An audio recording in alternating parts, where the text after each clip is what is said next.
Tu as un chiot de 8 semaines qui refuse de monter la première marche. Il gémit, recule ou pire, il se fige comme une statue. Toi, tu le prends dans tes bras pour le porter et tu viens de rater la leçon la plus importante de son apprentissage moteur. L'escalier n'est pas un obstacle physique, c'est un problème de perception spatiale. Et ton instinct de le protéger est exactement ce qui risque de transformer une méfiance normale en phobie durable. Les neurosciences du développement moteur canin montrent que la période sensible pour l'apprentissage des coordinations complexes se situe entre 8 et 14 semaines. Passé ce cap, chaque expérience négative renforce des circuits de peur qui deviennent de plus en plus difficiles à désactiver. Tu ne vas pas apprendre à ton chiot à monter les escaliers. Tu vas lui apprendre à lire les distances, à coordonner ses pattes arrière avec ses pattes avant et à faire confiance à son propre mouvement. Voici ce que tu vas découvrir dans cette vidéo.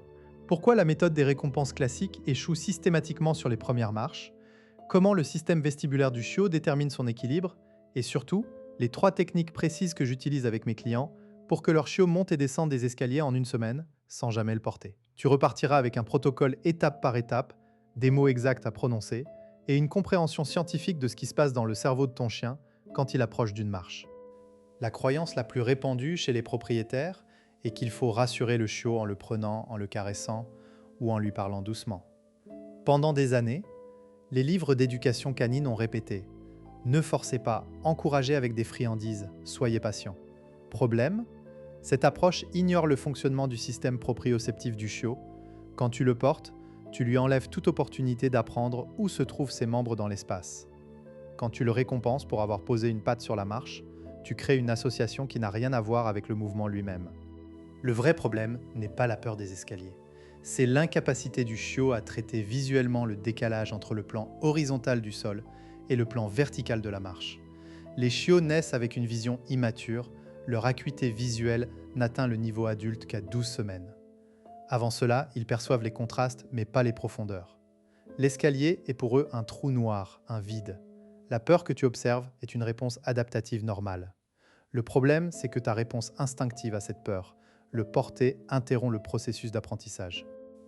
L'étude de Mott et collaborateurs sur le développement moteur des chiots de 8 à 12 semaines révèle que la coordination des membres postérieurs précède celle des antérieurs d'environ 10 jours. Autrement dit, ton chiot maîtrise la montée avant la descente et il a besoin de 2 semaines de décalage pour intégrer la rétropulsion. Cette asymétrie explique pourquoi la plupart des peurs d'escalier naissent sur les marches descendantes, pas montantes. Et pourtant, 90% des propriétaires commencent l'apprentissage par la montée, celle que le chiot peut réussir seul, puis s'étonnent qu'il bloque sur la descente. Le mécanisme caché derrière la peur des escaliers s'appelle la carte corporelle dynamique. C'est un processus neurologique qui permet au chiot d'ajuster en temps réel la position de ses pattes en fonction des retours visuels et vestibulaires. Quand tu portes ton chiot, tu court-circuites ce processus. Il n'apprend pas. Il devient dépendant de toi comme béquille sensorielle. Le résultat ? À 6 mois, il refuse toujours de descendre seul. À 1 an, il aboie devant l'escalier.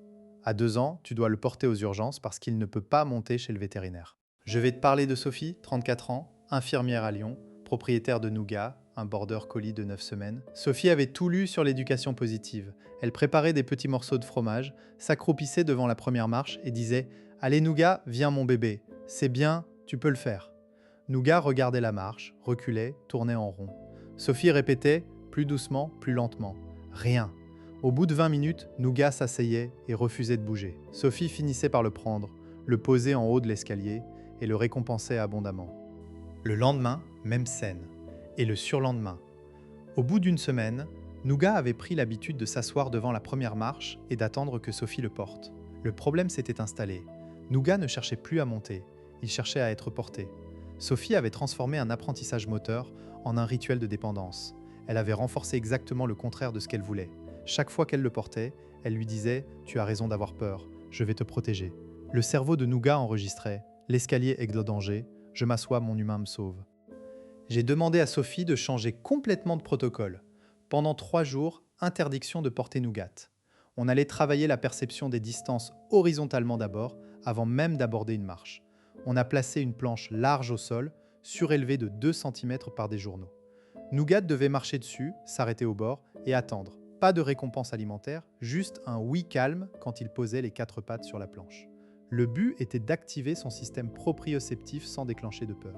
Puis on a progressé. Planche à 4 cm, puis 8 cm, avec un tapis antidérapant. Nougat commençait à comprendre qu'il pouvait poser ses pattes avant sur une surface surélevée, tout en gardant ses pattes arrière au sol. C'est exactement le mouvement de la montée d'escalier. Ensuite, on est passé à une seule marche, pas la première de l'escalier entier, mais une marche isolée qu'on avait déplacée dans le salon. Nougat montait, descendait, sans pression. Sophie disait un mot unique, cherche, quand Nougat hésitait. Pas de cajolerie, pas de caresse. Juste un signal clair. Au bout de 2 jours, Nougat montait la marche isolée avec fluidité. On l'a replacé dans l'escalier. Nougat a regardé la première marche, a tourné la tête vers Sophie et a monté seule. Sophie n'a pas dit un mot. Elle a attendu qu'il redescende, ce qui a pris 3 minutes de position accroupie, langue pendante, à chercher le mouvement. Et il a réussi.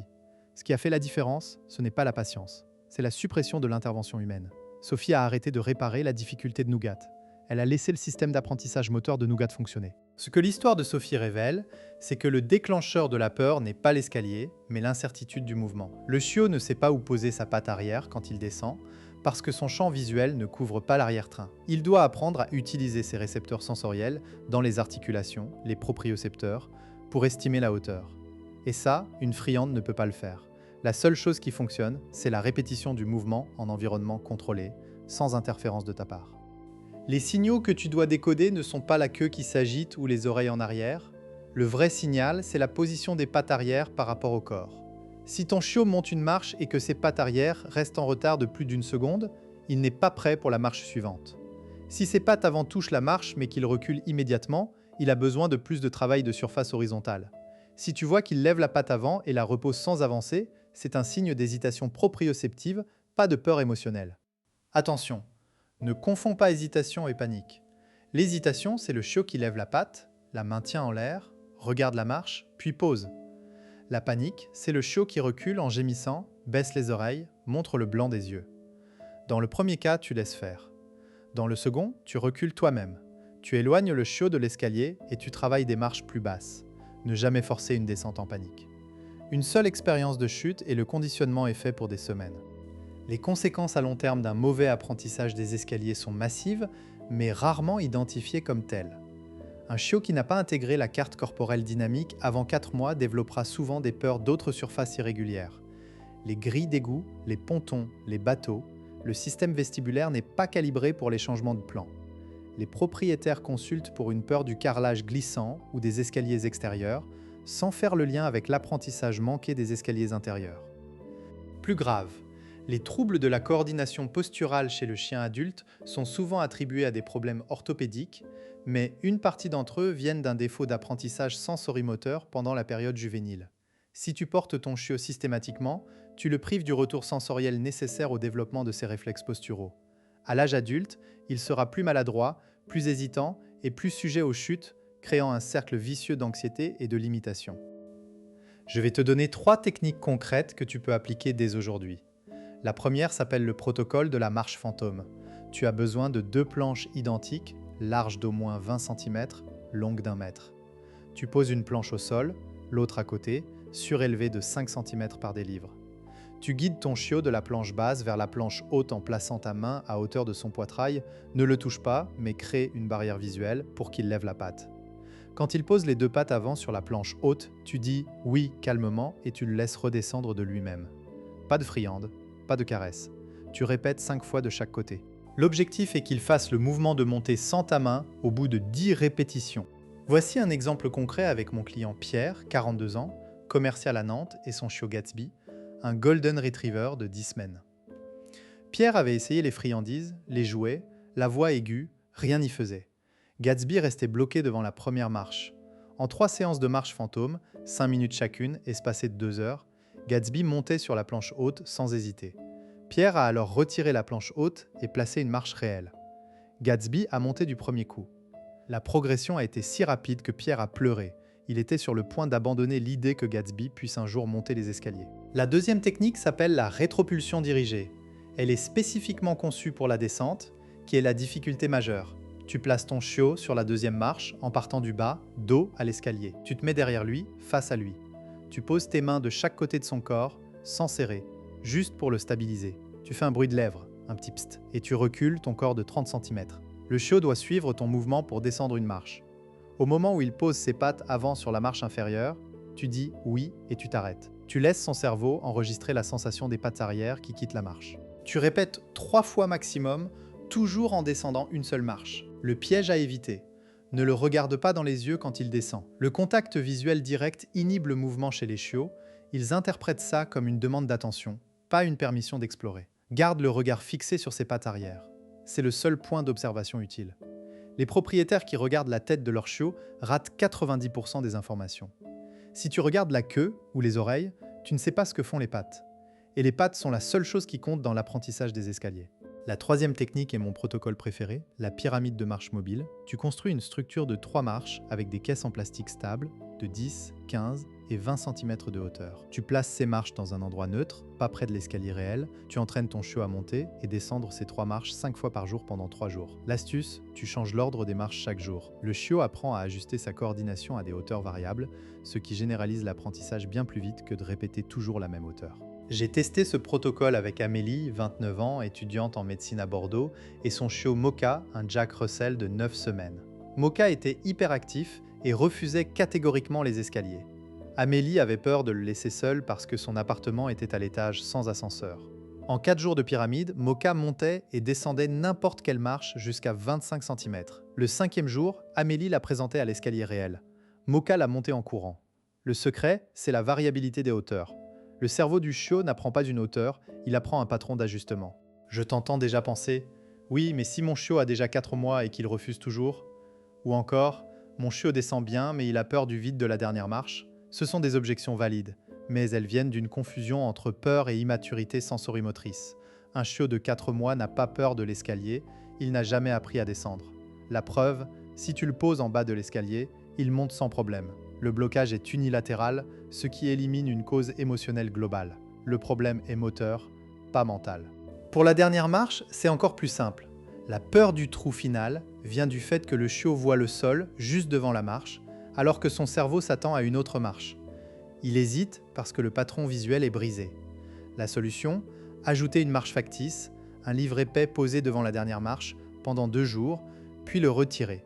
Le chiot intègre que le sol peut être atteint après une marche, même s'il n'y en a pas d'autre. Ce n'est pas une peur du vide, c'est une erreur de prédiction spatiale. Alors voilà ce que je te propose. Arrête de porter ton chiot à partir de ce soir. Pas un seul portage dans les escaliers, même si tu es pressé. Si tu dois absolument monter vite, utilise le protocole de la marche fantôme avec ton propre corps. Pose un pied sur la marche suivante en faisant face à ton chiot. Pas de dos. Ton chiot suit la jambe, pas la voie. Il va monter en 5 fois moins de temps que si tu le portais, et en plus, il apprendra le mouvement. Si tu as aimé cette approche fondée sur la science du développement canin, tu vas adorer la prochaine vidéo où je décortique la peur du bruit chez les chiots de 12 semaines. Comment le système auditif immature transforme un bruit normal en traumatisme. Active la cloche pour ne pas la manquer. On se retrouve la semaine prochaine avec un protocole encore plus précis. En attendant, n'oublie pas que ton chiot n'a pas besoin d'être sauvé, il a besoin d'être guidé vers sa propre capacité à bouger. Parce que chaque marche qu'il monte seul, c'est un pas vers l'indépendance que tu ne pourras jamais lui offrir en le portant.